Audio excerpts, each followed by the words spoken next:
I'm Billy S, welcome back to the channel. Today we're exploring the mechanical marvel that is the city of Krat, as I rank the Lies of P areas from worst to best. Interested in a boss ranking of Lies of P? That video will be coming out very soon. I just happened to finish the areas script first.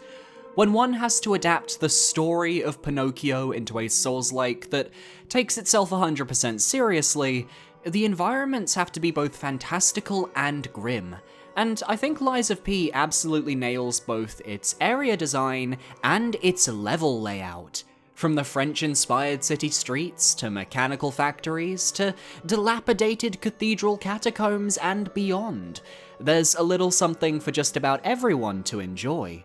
Helpfully, Lies of P splits its areas into chapters on the teleport screen, making it easy to count how many I need to rank, though there are a couple of smaller areas within the chapters that I've actually split apart, which I'll explain when I get to them. So let's not waste any time, all 15 areas in Lies of P ranked. Let me know your favorites down below. If there's one compliment I can give Lies of P, there isn't a bad area in the bunch. Even the worst locations land on the "it's okay" side of the quality scale. And the lowest of these whelming areas is the Relic of Trismegistus.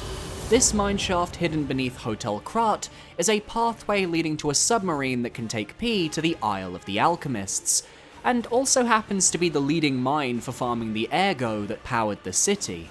It's one of those locations that ends up being more important in the lore than it is in terms of actual gameplay.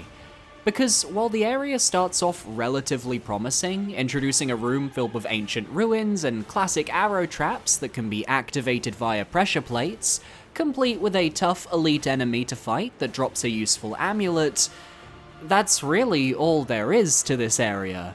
You walk into a large room filled with enemies, a phone to talk with the King of Riddles, you drop down, and then you're already at the area boss. When every other area in the game has been expansive, intricate, and worth the time of exploration, having a linear location without any diverging paths or shortcuts with only a quick walk to the boss door feels really disappointing. Once the bosses go down, you can confront Alidoro about his betrayal of the hotel, and I'm going to save new players a ton of headache. Kill him. Kill him, and don't feel bad about it. You need to slay him for Eugenie's questline, and you need to do it again in New Game Plus, as her quest has two endings depending on a choice you make afterwards. If you don't kill him, he remains as your boss ergo vendor down here, but if you do kill him, his equipment will be inherited by rookie explorer Hugo, who you met in the Barren Swamp, and he'll take Alidoro's place in the hotel, becoming the new boss ergo vendor. After his encounter, it's a quick walk down to the submarine and off to the Isle of Alchemists. I was just expecting a little more down here, given it's the one path leading to the secret base of the main antagonist, and it's almost comical that the area in Lies of P with the most interesting sounding name ends up being its biggest dud. I think it's a very good sign of quality that the next area on my list happens to be the game's tutorial, the Central Krat Streets. When you emerge from Central Krat Station, you're met with a beautifully despairing vista of a city that has been ravaged by the puppet frenzy, corpses littering the ground and puppets patrolling the main plaza. But while it seems like there's a large area to explore upon first glance, on closer inspection, the game heavily railroads you down a single linear path with just a couple of the briefest offshoots imaginable to explore. It's very clear that the game wants you to stay on the progression path until you reach Hotel Krat, so I'd compare this area in scope to the Cemetery of Ash from Dark Souls 3, but with a little more finesse in terms of layout. Enemies that can be killed relatively easily, a few dogs to scare the player because you need dog enemies in a Souls-like, that's the law, Gemini's garbled dialogue as he's still in the process of rebooting. Yet as you progress, the enemy setups do start to get smarter. Ranged sharpshooters are placed with melee puppets, forcing you to adapt to different movesets. And there's an elite enemy placed directly on your path to teach you about the ins and outs of guarding. It's just the right level of difficulty to make the player work for their victory, while also allowing them to sharpen their skills without much danger. There's a single shortcut to unlock back to the main plaza, but you won't need it given you find a new stargazer just beyond the bridge near a merchant, who actually sells the other starting weapons you didn't pick. How handy. All of this leading to a first boss encounter that will definitely stick with new players as one last test of their mettle. I think the opening moments of Lies of P starts out very strong as a tutorial, but just can't hold a candle to the main areas of the game you end up exploring. 14th place may seem low, but as I said, when the quality of the level design is as good as it is in Lies of P, I can't complain. And the trend continues, as the next area on our list happens to be the first true level of Lies of P, Elysian Boulevard. You're sent here by Sophia on a request to find and save your creator, Geppetto, who wandered out into the city for unknown reasons, and immediately you're thrust into the ravaged streets and perilous rooftops of one of Krat's rich rows. According to Gemini, it had fancy boutiques, shops, a regular main street for those with the money to spare, and I like that as you explore, you can actually see the signs for those stores that used to exist. This area feels like it was actually lived in at some point, something I admittedly think Lies of P does better than My Baby Bloodborne. When you think of Lies of P, this area is the vibe you're gonna think of, and the level design here is pretty top-notch. Tons of shortcuts leading back to the Stargazers, with many optional side paths to chase down for items, and even a few elite enemies to tackle for loot. You'll be fighting down in the streets before heading up to the apartments, and running across rooftops. The verticality on offer is staggering. One portion of the level that springs to mind is this mad rooftop dash as you fight through waves of enemies while avoiding electric projectiles being lobbed at you from above. In the early game, they hit hard, and I definitely paid the price for my hubris, but nothing feels better than reaching those ranged puppets and slaying them in revenge. The second half of the level takes you back down to the city streets, where there are stationary puppets you can hit that cause static discharges, which can be used against your opponents. And the enemies down here get a little bit tougher overall, including sword-wielding foes that block your attacks, and a large police officer puppet that you can defeat to get its weapon. All this leading to the Alchemist's Bridge, where you'll face the Mad Donkey boss, and beyond, where you can access the short walk to the town hall and the official main boss of the area. It's such a large interconnected space with so much to see and do, including 2 NPC quests that definitely tugged on my heartstrings. The woman in the quarantine zone who wants her baby hit me in the feels, especially when you discover that her child is dead and you have to give her a baby puppet doll to give her some peace. I've yet to pick the truthful option in this scenario, it's too painful. The other NPC actually ties into this area's main boss, so you'll hear more about him in my boss ranking video. There's even an optional treasure you can find upon returning to this area later in the game. Using the cryptic vessel you obtain from the cathedral, you can attack the corpse on the Alchemist's Bridge to get a key to a door near the area's second Stargazer, which then gives you access to a spare quartz and the Owl Doctor's hunting apparel, a new costume for Pinocchio to wear. Elysian Boulevard couldn't have done anything differently to be a better first level for Lies of P. It just happens I think the rest of the game is absolute quality from a level design perspective. Discovered after making your way through Vanini Works, you emerge in a forested chasm, and after a brief excursion in an old abandoned mineshaft, you find your way to the nearby Moonlight Town.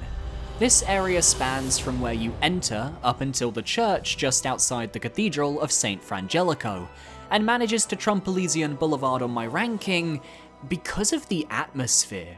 The last thing I was expecting following a break into a factory was to then find an old abandoned township left to rot, the lower half filled with puppets. You can explore the ruined houses to find items, attempt to jump over this bridge only to get access denied, and you can meet the Atoned, an NPC who guards the rail car up to Upper Moonlight Town. If you have the Stalker's Salute gesture gained by defeating an optional boss in the previous area, you can bypass her entirely. Or like me, you missed said boss and you will be forced to fight her. She acts as a nice transition from what you know about Lies of P, to what you're soon to discover, for she clearly fears whatever lies at the top of the cable car. After a cute scene of riding up where Jiminy goes full YouTube voice mode, you discover what the Atoned was trying to keep us from finding. The people of Moonlight Town have been infected with an infliction that causes them to become feral carcasses. This entire zone really gives me Resident Evil 4 vibes, with the infected villagers, the ruined town, and the way the village gives way to a large stone structure, the castle in Resident Evil 4, the cathedral in Lies of P. I just think the dichotomy between the first half of this area and the puppets you're used to, and the second half of this area and the new carcass enemies that I doubt anybody was expecting, is so well done. It hits all the right notes for atmosphere, and keen-eyed players may have been able to see this coming earlier in the game had they remembered this corpse near the town hall in Elysian Boulevard. Oh, and you also find Janjo, a traveller who will become a fairly important vendor in a few chapters just before the cathedral. Sometimes shorter is better when something is immaculately presented, and in this case that's exactly what we got with Moonlight Town. Given the setting of Krat isn't in the modern day, I can't say I was expecting to find myself exploring through an abandoned shopping centre, for the Vanini Arcade is exactly that, a grand boutique filled with countless stores for the rich to peruse. Yet with the puppet frenzy having swept across the city, the arcade has become overrun by carcasses, now a series of maze-like corridors that you have to navigate through to progress. A transitional area that connects Rosa Isabel Street to the Grand Exhibition, I'm actually a little disappointed that the arcade didn't come with its own dedicated boss fight. The closest we get is the most difficult elite enemy in the game, this demonic jester puppet that has to be slain to progress. Its attacks are relentless, its wind-ups are confusing and hard to read, and no amount of strong fable arts or elemental damage seem to stagger this guy. But as it turns out, the trick to this battle lies in the enemies behind bars just a few meters away. Enemies in Lies of P are categorized as either puppets, carcasses, or humans, and every faction will become hostile to each other if encountered. So you can have the carcasses wail on the jester, acting almost like a spectre in a boss fight, giving you time to get sneaky back attacks in.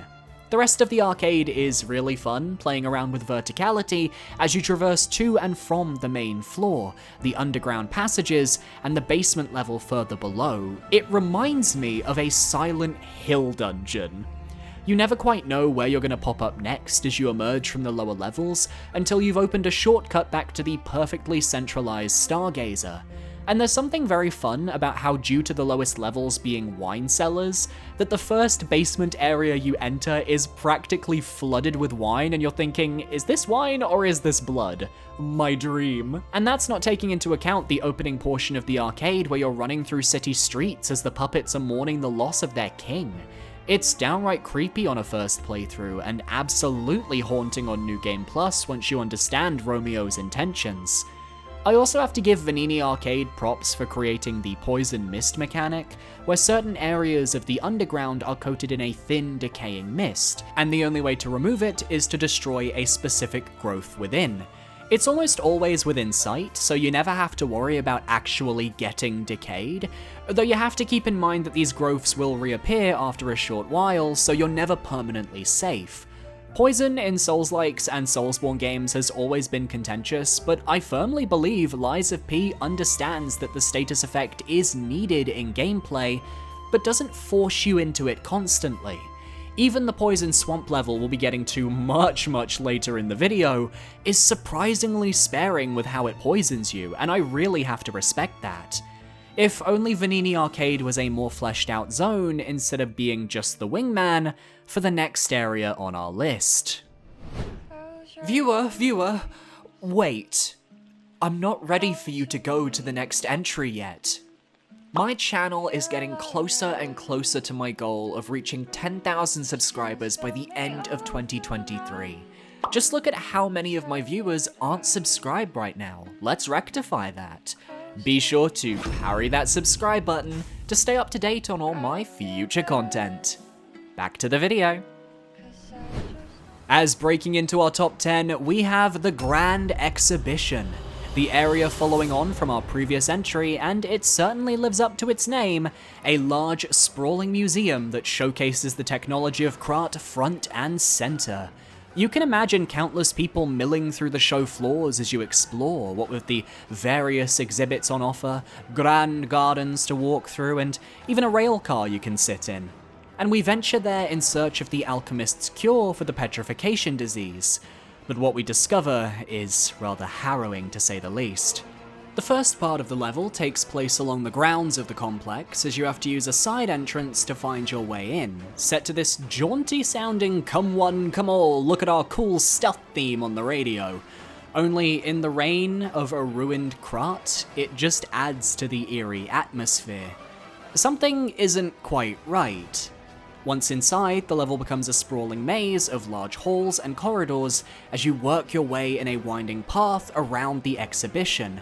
There are mechanical monsters with saws that will attempt to charge you, the return of the dual-shielded robotic elite enemy from Vanini Works, and a pair of tough elite enemies outside if you want to test your strength. I especially love this sequence in the rafters, as you not only have to carefully take out the projectile-throwing puppets, but then you have to lure this dual-shield puppet towards you so you can sneak on behind it. Or be me and spam hard-hitting Fable Arts while I pray. New players, by the way, try not to miss this ladder that leads you down to Belle, an NPC that once you beat the area, will head to Hotel Krat. She has a quest line regarding her partner in the city, and you will miss it if you don't catch her here. Once again, I really appreciate the amount of shortcuts the first half of this level has, from opening the front doors, to the gate near the axe-wielding elite soldier, and especially this bridge we lower after completing the sequence in the rafters. But I also like that the second half of the level then omits shortcuts entirely, asking you to get through its dangers to earn your final route back to the Stargazer before the boss. A fitting point, as following a fun little museum sequence where the exhibits come to life, you meet your first human enemies, the alchemists. The ones found here wield guns and will fire at you in bursts of 3, so your priority should be to take them down quickly before they see you. It's possible to guard against their attacks, but I wouldn't really recommend it. And as you come up on a large greenhouse just before the level's final shortcut, an elite human enemy appears before you, an unnaturally large, muscle-bound man whose animations are nothing short of joyous for wrestling fans, while also being absolutely brutal compared to the enemies you've faced up to this point. Be sure to get that shortcut before you fight him, trust me on this one. He ends up being a very good short prelude to this area's boss, Champion Victor, and the true reveal of the alchemist's cure. The transition from the puppet frenzy to the true antagonists of the game revealing themselves is a great way to bring the story into its next act, setting up the events of the rest of the game. It's also worth noting that you unlock the option to respec your character here, taking a key from the boss and unlocking a door back in the level to reach the Saintess statue. But once unlocked, you can respec both here and at the gold coin fruit in the Hotel Krat, which is far more convenient for the player. Thank you to the latest patch for adding that. It's also worth noting on New Game Plus you can actually warp to the Saintess statue whenever you want from the start of the game, so you can respec whenever. How helpful. After cleaning up at the cathedral, you make your way down a dingy forest path, and my boyfriend was watching me play at this point, and he had the insightful comment of, "Huh, you're in Bloodborne." No, my boyfriend. We're in the Marlem District. Ran by the Black Rabbit Brotherhood, you have to first get through the outskirts of a series of forest slums before making your way into the Stone District proper, and I think it's a lot of fun. The Marlem District was abandoned by the city of Krat, despite being the original settlement that the foundation for Krat was built upon, and many homeless and poor citizens found themselves beneath the rich, buried in poverty, and now buried in horrifying puppets and carcasses. The first part of the level, the outskirts, is a fun time as you get to explore a series of forest paths and even fight a literal bear before going through the wooden slums and taking down enemies. There's a single elite guarding the path forwards that took me quite a few attempts to beat given their attack strings, while predictable, lasted for quite a while, asking for perfect guards that I just kept messing up at the time. This portion of the area also has a hidden shack you can enter later in the game with an NPC that gives you the key, only to mock you and run once you fall in a pitfall trap inside. A nice brief homage to Patches, I see you Lies of P, I see you. But for me, it's the actual Marlem district that elevates this area from fun to really enjoyable. After getting across a bridge, up some stairs, and down a tower, you find yourself in the main hub of the town, and you meet up with the Red Fox and Black Cat NPCs who have business with the Brotherhood. This leads to a fun sequence actually, where they follow you through the first portion of the level, helping you fight the enemies you encounter, and it just feels really nice to have friends in a game like this. They don't stick around for long, obviously using P to further their goals, but I actually didn't mind.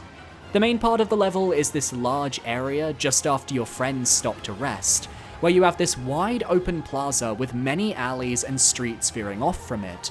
Ranged carcasses are atop the roofs, traps are placed along the floors, and an elite enemy is at the center. It can take a few minutes to find and explore every path here, and there's a nice amount of enemies to keep you on your toes, while not being so overwhelming that you can't handle the challenge. It reminded me heavily of areas in the Resident Evil 4 remake, where you had a large explorable arena that would soon fill with enemies. Only in Lies of P the enemies are already there, figure out how to remove them and go. Climbing atop roofs, combing the streets, it's a nice challenge, all set to the sound of the eccentric of the Black Rabbit Brotherhood on the mic, telling everybody to kill us. Lovely. A neat touch I really like is the inn you unlock as a shortcut back to your Stargazer, as it acts as a focal point for the district and contains an NPC vendor who normally won't sell to you unless you beat the area boss. But if you find a special rabbit pin from this grave just outside the cathedral elevator at the start of the level, he will sell to you. It's a small interaction, but one I thought was very neat, all leading to what I felt was a fantastic confrontation with the Brotherhood in the rain-soaked town square. My only complaint, and it's a small one, is that the end of this area sees you taking a ladder which brings you back to Hotel Krat. While initially a mind-blowing moment as you've circled back to your hub, does that not bring up the logistics of why the Black Rabbit Brotherhood didn't just invade the hotel at any point? Their base was literally connected after all. If we're looking for a moment where I went, oh my god, that's how this connects, look no further than when you reach the end of the barren swamp, make your way through a cave, and emerge at the back of Krat Central Station, the tutorial area of the game? You may have been wondering why I wasn't mentioning the train station in my Krat Central Street segment, and it's because I wanted to compile both the opening moments of the game as well as the revisit to the train station as a single entry. So let's start with our first visit. Awakening in an empty train car, you slowly walk down the aisle, coming to about your place here in Krat. Or if you're me, you're fighting weird PS4 stick drift and trying not to ruin the atmosphere. You pick a weapon, step out onto the platform, and take down your first puppet. The world of Krat is yours to explore. Krat Central Station is very brief on your first visit, having you take a linear yet winding path around the upper floor of the station to reach a locked-off room where a police puppet holds the key to get out. It's a brief test of your skills against an elite to see if you're worthy of escape, and I'd say Central Station does that job well. You learn very basic skills and don't think much more of the starting sequence, honestly. Then you end up wrapping back around to the other half of the train station after receiving multiple warnings from both Gemini and Sophia that something seems to be going on there. Now the pristine station has been overrun with carcasses, and those gas-spewing growths we saw at Vanini Arcade litter the tracks. The evolution of the carcass enemies from aggressive but manageable creatures to whatever the fuck this four-legged beast is was one of my favorite aspects of the game. They knew exactly when to amp up the difficulty and begin chucking the real body horror at you, and it only gets better when you escape the station, and we'll get there later. Moving through ruined train cars, working my way around the decayed remains of an area I once thought was safe, and even running into the body horror of Belle's partner, who is slowly devolving into a monster, there's this vibe that everything is going wrong. Even more so when you enter a familiar room and find yourself accosted by the robber Weasel street thief, who seeks to take advantage of the city's plight for her own game. You can actually skip this encounter by running up the stairs behind her, but I only found that out on New Game Plus Plus. She's worth fighting though for her mask and to silence those god-awful voice lines, but I like that from this point on, you're retreading the path you took in the tutorial, but in reverse, to reach the gates leading back out to the streets of the city. It's a nice full circle moment that also shows just how far you've come since you began the game, and if you know me, you know I absolutely live for that type of trope. It's very reminiscent of the infected crossroads from Hollow Knight, where your starting area becomes this warped and neglected version of its original self. I wonder how the streets are doing. If we're talking atmosphere, it would be a crime to not bring up the tragedy of Rosa Isabelle Street. Once a bustling entertainment district filled with theaters, stores, bars, and of course the famous opera house, it now stands in ruins, yet somehow still has that elegance of a part of the city that had a lot of money pumped into it. I wasn't sure initially if this level would stand out given its similarity to Elysian Boulevard earlier in the game, but I think it's one of the more visually striking levels thanks to its use of color and elevation beyond simply climbing ladders. You're actually moving through buildings, or down through the sewers as you make your way to the opera house in a way that feels really dynamic. The district is very well defined, and you get to explore every inch, from ruined townhouses with the explosive jester puppets and maids with forced smiles on their faces, to the soldiers in the streets protecting their king at his opera stronghold. Or what about that final upward street you climb, flames erupting on all sides from the flamethrower puppets, while the mad puppet clown awaits you at the top, an intimidating sight. But my favorite enemy encounter goes to the puppet babies. You find them twice in the level, and both times I thought, what the actual fuck? I genuinely have to question what the purpose of these puppets was before the frenzy. Like, who was ordering a puppet baby for their family? Their faces are melted and disfigured, and their screams and the way they gang up on you, and ugh. It's horrifying. There's also the encounter with a white lady in the amphitheater with that opera music playing in the background, puppets strung up and beaten. It tells a tragic tale for the character, one that I will get into in my Lies of P boss ranking. Special shout out, by the way, to this brief side quest with Gentleman Julian, who asks you to retrieve a wedding ring from his late wife, who turns out to be a puppet. It's a pretty important quest that shows how the puppets were already developing their egos long before the frenzy, and the result of this quest directly affects an option you have with AuthorAdena's side quest at Hotel Krat. Cool stuff. Then we have the Opera House, a more condensed part of the level than I was expecting, and initially not my favourite due to the disruption mechanic that its main enemies utilize. Disruption is a status effect that, when it builds up, will instantly kill you. But at least in Lies of P, you can find gear to mitigate its effects, you can purchase special ampoules to remove those effects, and the attacks that inflict it are well telegraphed. You have to handle these horrifying spider-like opera singers who use their webs like puppet strings to control lesser puppets to attack you. It makes them more durable, so you have to use an electric weapon to do regular damage. Now technically you can reach the area boss very quickly here, but there's an entire optional second wing of the Opera House to explore with goodies to collect, a hidden Trinity Sanctum, and some more shortcuts to open, so it's worth taking the time to look around. And for the love of God, open this door. I thought it was a dead end, but there's actually an NPC back there with a side quest you can complete before finishing the area. Just make sure to buy the red apple from AuthorAdena at Hotel Krat. Overall, Rosa Isabelle Street manages to find an identity of its own, and while I personally prefer the outside street portion of the level to the Opera House, this area wouldn't be the same without that second half, as it ties so directly into the thematics of the area's boss fight and the climax of the first half of the game. And before we reach my top 5 areas, let's go to Hotel Krat and have a chat. I was doing my inner Adlikino King of Riddles there, hee hee hoo hoo. Okay. I wasn't quite sure what to expect from Lies of P's hub area. They tend to be very hit or miss in Souls-likes, and when you first arrive at the hotel, there isn't much open to you. The lower floor is accessible while the upper areas are locked off, and of course you only have Eugenie, AuthorAdena, Sophia, and Antonia to talk to.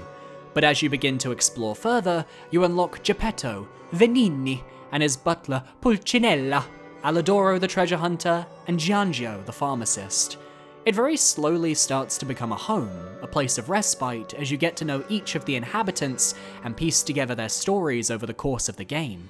From Antonia's declining health and her wistful memories of her youth, to AuthorAdena's desire to save his mistress from suffering the effects of the disease ravaging her. You may not initially trust Antonia, but she truly is just a kind old woman who wants the best for you.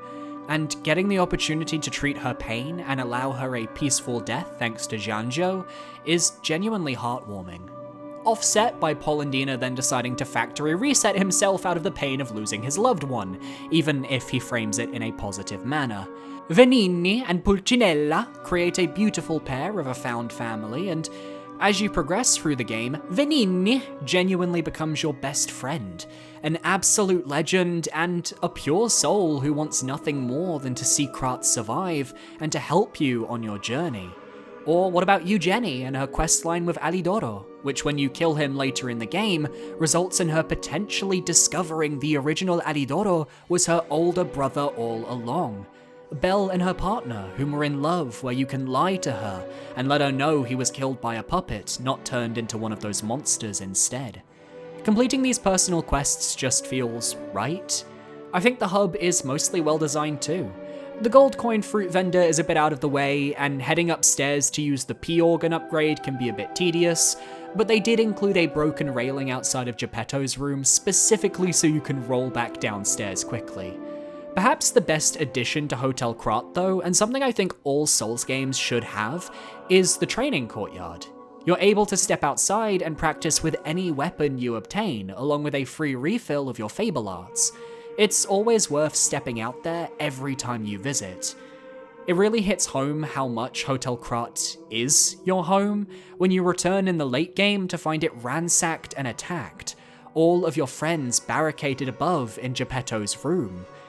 And should you pick the game's bad ending and allow Geppetto to take your heart, you slay all those friends, replaced by harrowing husks, puppets with no personality to speak of. Nothing feels better than returning to the hotel, popping on Feel, and just relaxing to the melody. An absolute classic. It's time to celebrate my 5 favorite levels in Lies of P, and starting us off, we have the mechanical marvel of Venigni Works. Industrial levels in video games are often not my cup of tea, just not being an aesthetic that I normally vibe with. And yet here we are in a factory that is so tightly designed, with so many optional paths to explore, that I can't help but love it. You have the city streets leading down to the large bridge and gate, complete with a change of enemy types. The puppets look a bit more like workers than soldiers. The town is a bit more, for lack of a better term, impoverished. You cross a bridge of projectile-throwing puppets and leap over the wall into the factory, and from here there's so much to see. Hidden rooms to drop into, side paths with optional enemies to face, a pitfall trap that most players will fall through, but if you avoid, you get a quick shortcut through the next room. The crash test dummy enemies are somehow amazing and terrifying at the same time. They're just mannequin enough to trigger my horror game fight or flight, while also being brutal to fight due to their lack of stagger and surprisingly hard hits. Luckily, you can get your revenge later in the level by goading them into a gigantic ball of flaming death, so that's fun. We also get a well-executed reveal of the dual shield robot falling from a large, tightly bound crate. And being absolutely brutal to fight in the early game, I'm still not sure what the strategy is for these guys. The second half of Venigni Works is the best half though, as you get to explore the halls of the main facility, and whatever path you take will bring you somewhere interesting, be it a hall leading to a Trinity door, or a side path that takes you to a lever that drains the poison swamp in the outside cavern, allowing you to safely fight this area's mini-boss, the Puppet of the Future. There's also a hidden boss against a stalker enemy you can find in a hidden room. Or perhaps you want to explore the very outside of the premises and see what you can find in these back swamps. You can meet two of the best NPCs in the game, the red fox and the black cat, for the first time. I love them, you can't convince me otherwise, we friend. Leading to the reactor room, where you can clamber along the rooftops to take out enemies, and also find Venini for the first time. I love this man. I would die for this man. And thank God he has a stargazer next to him, because it's just a short run to the boss. For one of the first major areas in the game, I'm glad that Venini Works offers a ton of side paths to explore, because it makes the sprawling factory feel all the more expansive. Emerging from the train station towards the end of the game, you return to your starting area and discover the central streets of Krat have been overrun by tougher enemies, puppets infected with decay, and getting back to Hotel Krat becomes a main priority. Only, I don't think anyone could predict what would happen next. As you explore the streets, I felt a massive sense of vindication, as there was a gate I saw in my opening hours with the game I was convinced was a shortcut. Turns out, it was a part of the city only accessible in the late game, and after taking down a large carcass creature and getting the next Stargazer and Merchant, I walked out into the ruined streets of Krat. Crystallized ergo piercing above the ground, caused by a dangerous earthquake, and suddenly we're exploring the city from Evil Within, or the ruined city of Nier Automata after the giant crater appears mid-game. I absolutely love the insanity that the normal city streets are just decimated, signs now used as bridges, monsters roaming the halls, and dangerous disruption crystals coating the environment. These yellow crystals can be destroyed and provide a nice environmental hazard that doesn't overstay its welcome. You just have to not be impatient like I was every now and then and you'll be fine. Working your way around the ruins, opening shortcuts, and facing down the hard-hitting carcasses is one thing. Getting ambushed by this monstrosity and being unable to progress without killing it was another. But approaching a nearby alchemist's workshop and seeing that the second half of the level is made up entirely of humans, that hits the most. Equip that acid grindstone and get ready to slice and dice. I think the rapier humans are my favorites. You can stun them by breaking the ergo supplies on their backs, and they provide a fun yet quick moveset to perfect guard. These flaming alchemists are also a threat, able to explode upon death, and breathe devastating flames if you get too close, so take them out very quick and don't hesitate. Yet as you climb the workshop, you can hear moaning, screeching, a woman's voice.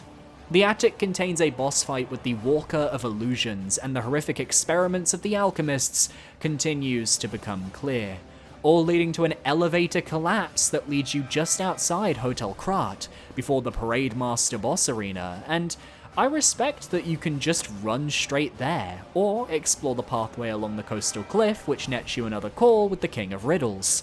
And then you have a boss battle against the corrupted Parade Master. Genuinely horrifying seeing an enemy you may have forgotten about to this point, reanimated and ready to body horror fuck you up. It's a great way to end a chapter all about the horrors of the alchemists and about making you as uncomfortable as possible. So, re-entering a ruined Hotel Krat after this experience really confirms that things have changed. You're in the endgame, and the pacing of this whole segment was just mwah, chef's kiss. More of this please, video games. Well, well, well. It seems to me we have a little bit of Castlevania mixed in with our Souls-like game, and you can't tell me otherwise. St. Frangelico's Cathedral is a Castlevania level through and through, and I absolutely love it for that. From the moment you see that wide vista of the cathedral at the start of the level, to the ending boss battle against a grotesque religious monster, I mean, come on. St. Frangelico's manages to do something spectacular, and that's make a poison-based level with platforming, but good. Now, of course, that's just my opinion. Others may find this level torturous or brutal, and I totally understand. After all, you only get a single shortcut in the first half of the level, and the game asks you to beat pretty much every obstacle in the area before you can access it. But that difficulty for me is fine. I don't want to feel overly babied by constant shortcuts after all.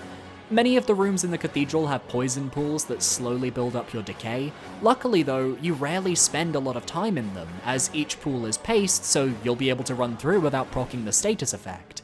More than that though, you get the ability to actually remove the decay pools, taking a tip from Divinity 2 and making poison extremely flammable.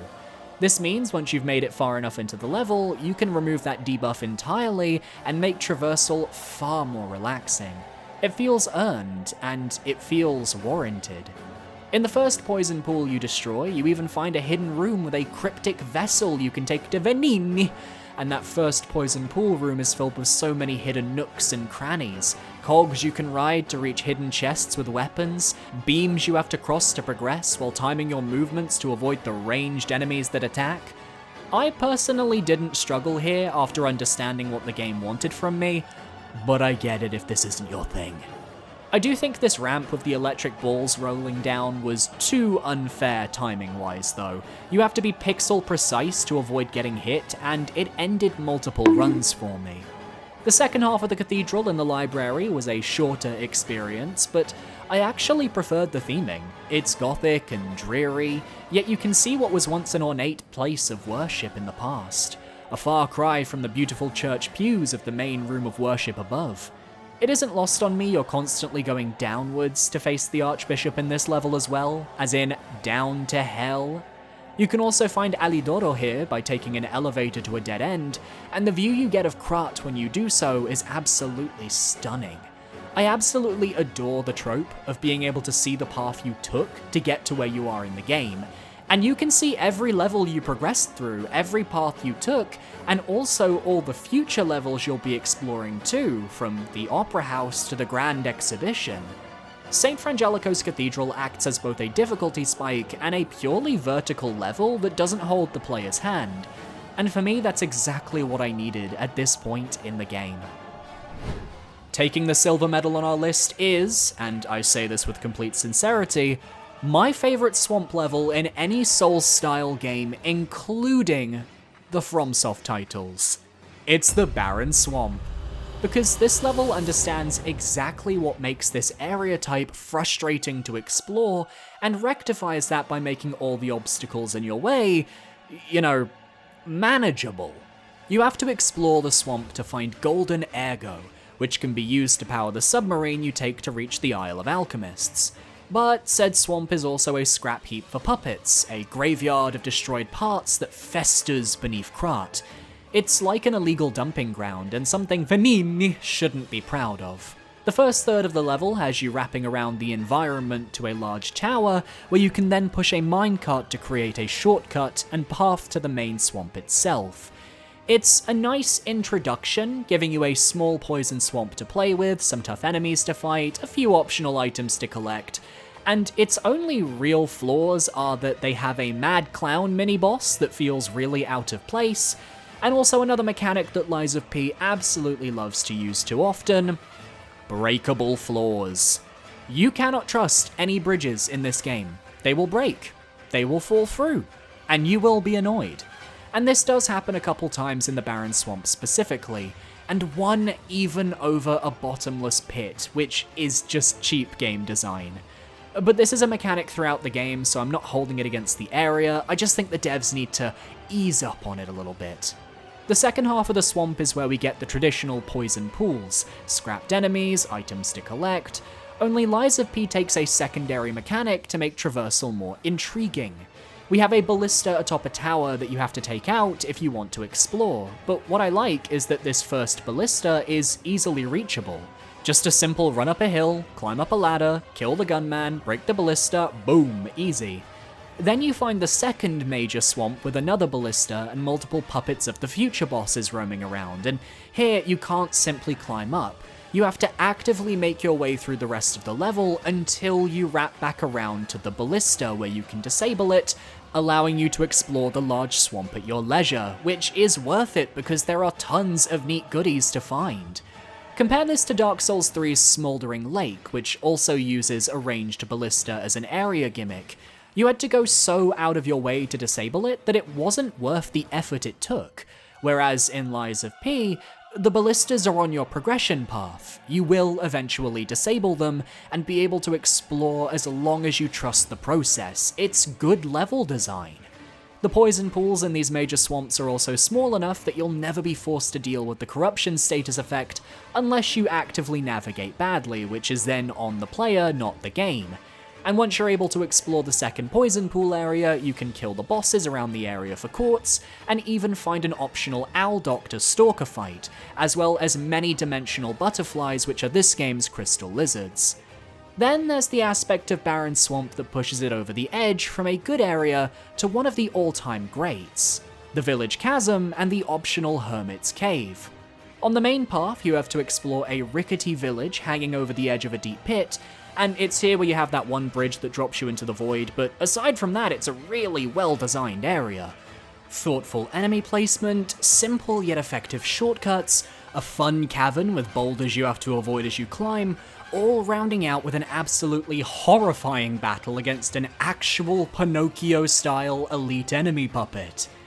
But then later in the game, if you talked with rookie explorer Hugo just before this area's boss and got the cryptic vessel leading to the Hermit's Cave, you can access an entirely optional extra segment of the level in the same vein as the Wooden Village, only now there are disruption crystals, tough enemies, and an elite carcass creature at the end who you can kill for one of the game's records. It's one of the most brilliant optional areas in the game, and really adds to the Barren Swamp, which was already great to begin with, all culminating in one of the strongest themed boss fights the game has to offer, and one of the toughest to date. The only reason someone would hate this area is because they have simply been conditioned to hate poison swamps. On its own, it stands as a real testament to the level design on offer in Lies of P, and would have been my favourite area. But then the endgame came about, and how could the #1 area in all of Lies of P be anything other than the Isle of the Alchemists, Archi Abbey? I debated very heavily on whether to separate this area into 2 segments, but found that with the way the location is designed and the enemy variety on offer, this entire endgame chapter deserved to be its own entry, and I'm pronouncing the name correctly, it's Greek. Archi Abbey is an assault on the alchemist's stronghold, from the beach of memories you arrive on, to the gatehouse you assault, defeating the Door Guardian, climbing the walls, exploring the sanctums within, making your way further and further up until you get past Laxasia and explore the inner chambers, working your way to Simon Manus and his arena at the peak. Once again, I'm reminded of Resident Evil 4, with the way you're exploring an island stronghold and just absolutely demolishing your way through. Not a single portion of Archi Abbey misses from a level design perspective, and from a gameplay perspective. You have a mix of all 3 enemy types, from puppets to carcasses to humans. Tons of elevation-based gameplay with the climbing of the outer walls, while also having various indoor segments to give the players a brief break from the verticality. There are new enemy types like the electric-wielding humans who are absolutely brutal to fight, tons of shortcuts and stargazers to unlock, a whole host of hidden paths, including a really cool room of this series of crushers, and every aspect of your kit is tested. All the skills you've learned along the way play a role in your ascent. Sometimes you just have to kill as many enemies as you can, other times you'll be able to work your way around them with careful timing and positioning. The return of the Vanini arcade jester puppet absolutely terrified me, and I'm glad I learned you could lure it into the big carcass enemies nearby to distract it. Even just the approach to the abbey at the start of the area with ballistas firing at you, gigantic beasts roaming the sands as you spend attempts taking down those ballistas for good, or the way you then make your way up rickety wooden platforms and across giant bridges. And no matter where you are outside, looking backwards shows you exactly the way you came. You can see your starting point and feel a real sense of achievement as you keep climbing higher and higher. The music that accompanies your climb, god, I'm getting shivers just remembering this level. Activating mechanics with the Alchemist's Badge to progress, finding Arlecchino in the final Trinity Sanctum, being able to spare the Black Cat by giving him gold coin fruit, facing off against one of the toughest fights in the game, Laxasia, before opening the doors to find Sophia bound and in pain. I made the wrong decision in my first playthrough, choosing to spare her life. You really need to go with the be at peace option. But in general, the visual of her in this cage, just desperate to be free, really hits, as she's been your protector this entire time. All leading to a twisting, turning series of doorways and stairways as you go up and down and up and down, fighting every type of human possible to reach the Red Fox and Geppetto. And side note, I love that the Red Fox considers you a friend and even gives you her name, Claudia, if you give her a gold coin fruit. All leading to the final climb to Simon as you're looking out over the world you've explored, the sun beginning to rise, the darkness being chased away. Archi Abbey is a journey, it's an experience, and it's a great culmination of what Lies of P was going for. It feels like a real final level in a way that some Soulsborne games actually miss. Very reminiscent of the Nightmare of Mensis, but on a much larger scale and done way better. A stellar experience to explore, filled with so many memorable moments, great level design, and fantastic encounters throughout. It stands up there as some of the best of Soulsborne's areas without breaking a sweat, and fully deserves its praise. Absolutely bravo to the developers, you have made a fantastic game.